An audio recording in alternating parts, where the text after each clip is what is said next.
Bonjour et bienvenue dans les murmures de Fleur de Lune. Je suis Alice, sexothérapeute, sophrologue et hypnothérapeute au studio Fleur de Lune. Dans cette série Alice te parle, je propose d'explorer la sexualité et les relations de manière simple, accessible et sans tabou. Ici, on parle de la vie intime avec curiosité, avec nuance et surtout sans jugement. Les orientations, les identités, les formes de relations et les expériences de la sexualité peuvent être très différentes d'une personne à l'autre. Et c'est précisément cette diversité qui rend les sujets intéressants à explorer. Aujourd'hui, j'ai envie d'aborder une question extrêmement fréquente en sexothérapie. Une question qui revient dans beaucoup de consultations et qui concerne énormément de couples, quelle que soit leur orientation ou leur forme de relation. Cette question est la suivante. Que se passe-t-il lorsque deux partenaires n'ont pas la même libido? C'est une situation que beaucoup de personnes vivent à un moment ou à un autre. Parfois, l'un a envie plus souvent, parfois l'autre moins souvent. Parfois, les moments d'envie ne se synchronisent pas. Et très rapidement, cette différence peut devenir une source d'inquiétude. Certaines personnes se demandent, est-ce que quelque chose ne va pas dans notre relation? D'autres se demandent, est-ce que je demande trop? Ou au contraire, est-ce que j'ai un problème avec la sexualité? Dans cet épisode, je te propose d'explorer cette situation d'un point de vue clinique, comprendre pourquoi ces différences existent, pourquoi elles sont si fréquentes, et comment elles peuvent parfois être vécues avec moins de pression et plus de compréhension. Comme toujours dans ce podcast, je parle de dynamique générale.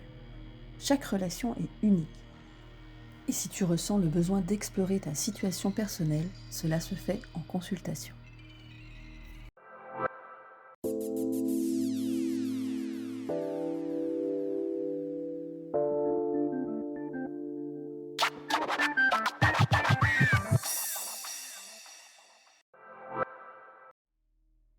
Dans beaucoup d'imaginaires autour du couple, on suppose que deux partenaires devraient naturellement avoir envie au même moment, comme si la sexualité fonctionnait comme une sorte d'élan partagé.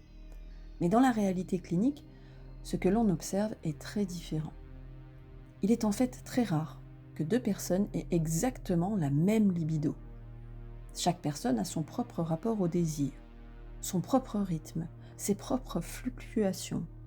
Et ces variations peuvent dépendre de nombreux facteurs, l'énergie du moment, l'état émotionnel, le niveau de stress, la relation au corps, la charge mentale, les priorités de vie.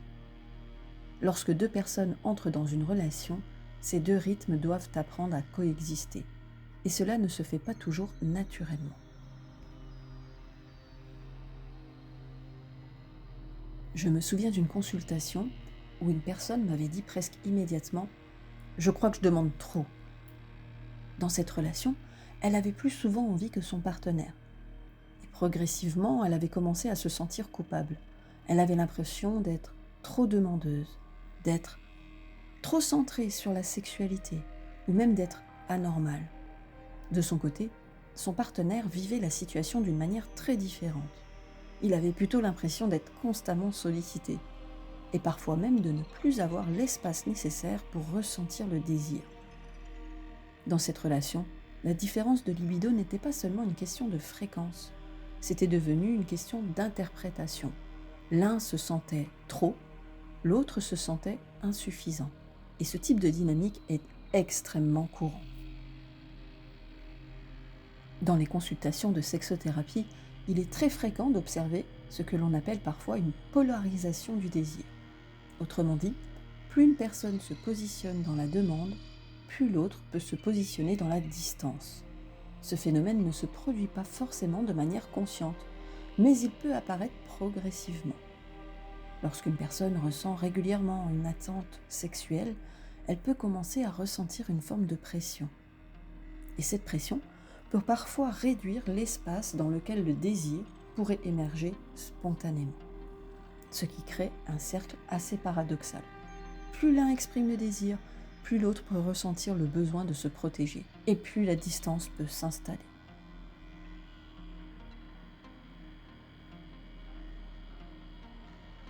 Si tu écoutes cet épisode et que tu es dans une relation où les libidos sont différentes, tu peux peut-être te poser cette question. Comment cette différence est-elle interprétée dans ma relation? Est-ce que l'un se sent trop demandeur? Est-ce que l'autre se sent insuffisant? Ou est-ce que cette différence peut être observée avec un peu plus de neutralité? Parce que souvent, ce sont les interprétations qui rendent la situation plus difficile.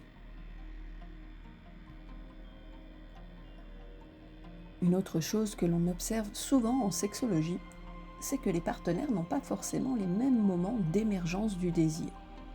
Certaines personnes ressentent le désir plus facilement dans certaines conditions.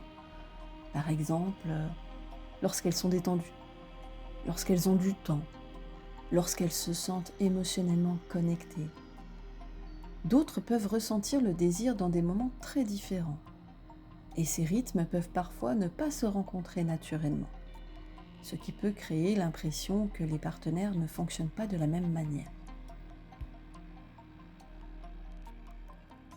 Je repense à une autre consultation avec un couple qui disait exactement cela. On ne se retrouve jamais au même moment. L'un des partenaires ressentait plus facilement le désir le soir, dans des moments de détente, après avoir terminé la journée. L'autre ressentait plutôt le désir le matin, lorsqu'il avait encore de l'énergie et qu'il se sentait mentalement disponible.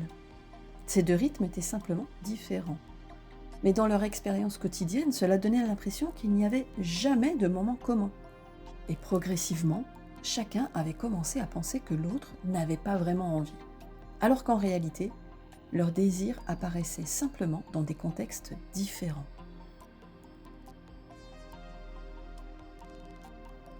Dans ce type de situation, il est important de comprendre que le désir n'est pas seulement une impulsion biologique. Il est très lié au contexte, au moment, à l'état émotionnel et à l'énergie disponible. Cela signifie que deux personnes peuvent avoir une libido bien réelle, mais ne pas la ressentir au même moment. Et cela peut parfois être vécu comme une incompatibilité, alors qu'il s'agit simplement de deux rythmes différents.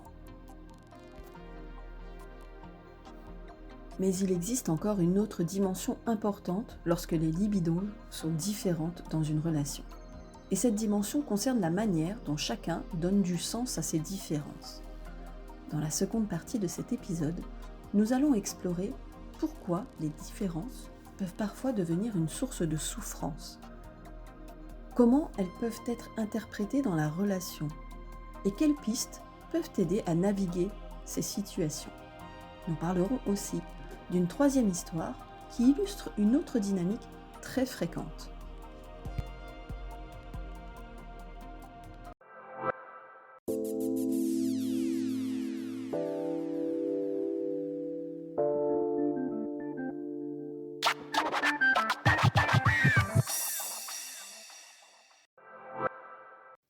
Lorsque deux partenaires n'ont pas la même libido, la difficulté ne vient pas toujours de la différence elle-même. Souvent, ce qui devient douloureux, c'est le sens que chacun attribue à cette différence. Par exemple, certaines personnes peuvent interpréter l'absence de désir de leur partenaire comme un rejet personnel. Elles peuvent se dire « Si mon partenaire ne me désire pas, c'est que je ne suis plus attirant, attirante. » Ou encore « C'est que je ne lui plais plus. » De l'autre côté, la personne qui ressent moins de désir peut vivre une pression très forte. Elle peut se dire « Je devrais avoir envie, je devrais répondre à l'attente de l'autre. » Et cette pression peut parfois rendre le désir encore plus difficile à ressentir. Dans ces situations, la sexualité peut progressivement devenir un espace chargé d'attentes et d'émotions contradictoires, ce qui peut rendre les moments d'intimité plus compliqués. Dans certaines relations, on observe une dynamique que les thérapeutes relationnels décrivent parfois comme une dynamique de poursuite et de retrait. Une personne va exprimer davantage de désir. Elle va chercher le rapprochement. Elle peut proposer des moments d'intimité. Et l'autre personne peut progressivement se mettre dans une position plus protectrice. Elle peut avoir besoin de distance ou d'espace.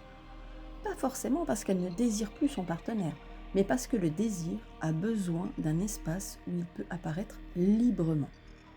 Lorsque le désir devient associé à une attente permanente, certaines personnes peuvent inconsciemment se protéger en créant de la distance. Et cette distance peut alors être interprétée comme un manque d'amour ou de désir, ce qui peut renforcer encore la dynamique de poursuite. Je repense à une consultation avec une personne qui disait quelque chose de très révélateur. Elle disait « Je ne sais plus si j'ai envie ou si je me sens obligée ». Dans sa relation, son partenaire exprimait régulièrement son désir. Et au départ, elle répondait assez naturellement. Mais progressivement, elle avait commencé à ressentir une forme de pression, même lorsque cette pression n'était pas exprimée directement.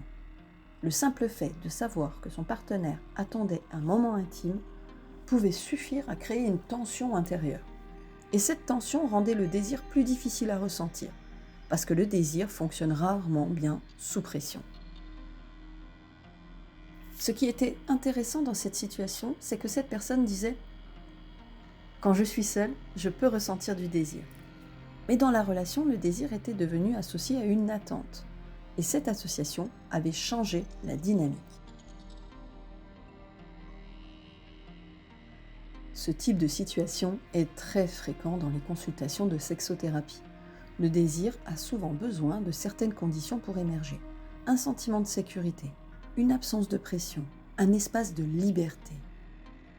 Lorsque la sexualité devient associée à une obligation implicite, le corps peut parfois réagir en se mettant à distance. Ce n'est pas un refus de l'autre, c'est parfois simplement une manière de protéger son espace intérieur.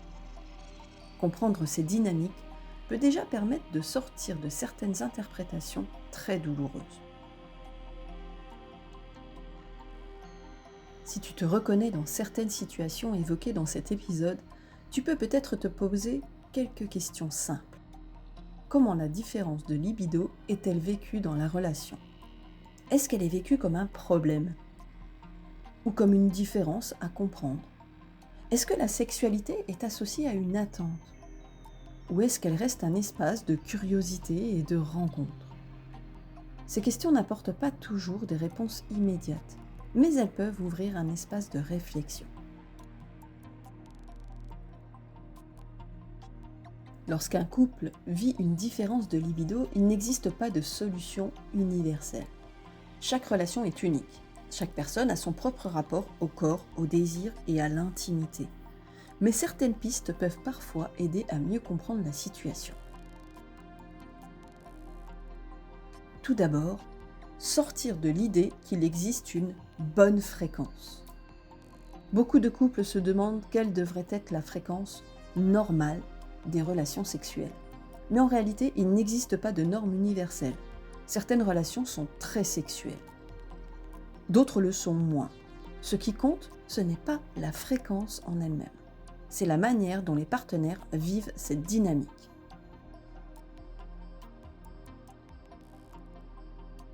Ensuite, différencier le désir de l'affection.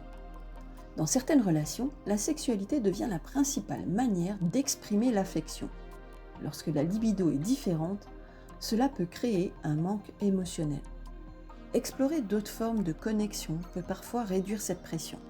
Par exemple, la tendresse, le contact physique non sexuel, les moments de proximité. Cela ne remplace pas la sexualité, mais cela peut enrichir la relation.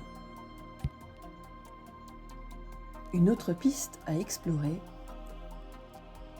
c'est observer le contexte du désir. Comme je te l'ai indiqué plus tôt, le désir est souvent très sensible au contexte. Certaines personnes peuvent ressentir le désir lorsqu'elles se sentent détendues, lorsqu'elles ont du temps, lorsqu'elles se sentent émotionnellement connectées à leur partenaire.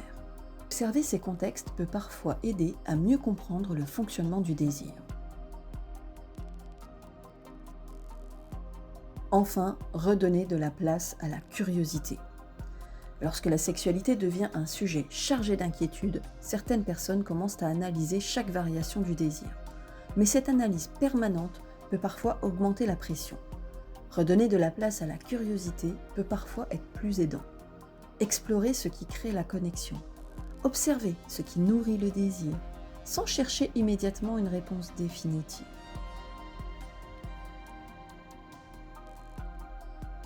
Une dernière chose importante. Lorsque les différences de libido créent une souffrance importante dans la relation, un accompagnement peut parfois être utile. La sexothérapie ne consiste pas à corriger une libido.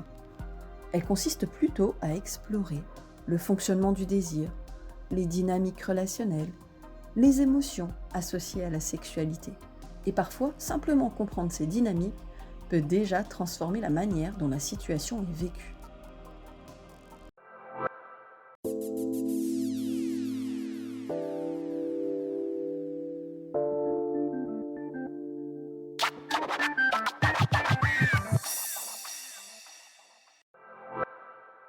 Si tu devais retenir une chose de cet épisode, ce serait peut-être celle-ci. Les différences de libido sont extrêmement fréquentes dans les relations. Elles ne signifient pas forcément qu'il y a un problème.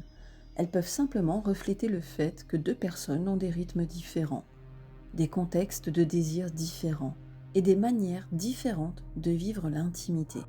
Comprendre ces différences peut permettre de sortir de certaines interprétations douloureuses et de retrouver une approche plus curieuse et plus respectueuse de la sexualité.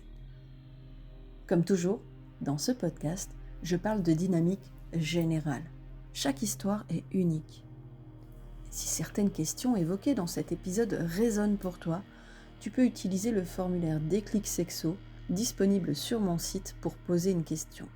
Et si tu ressens le besoin d'explorer ta situation personnelle, cela peut aussi se faire en consultation au studio Fleur de Lune, soit en présentiel à Héricourt, en Haute-Saône, ou alors en visio. Merci d'avoir écouté cet épisode des Murmures de Fleur de Lune, et je te dis à très bientôt pour un nouvel épisode d'Alice te parle.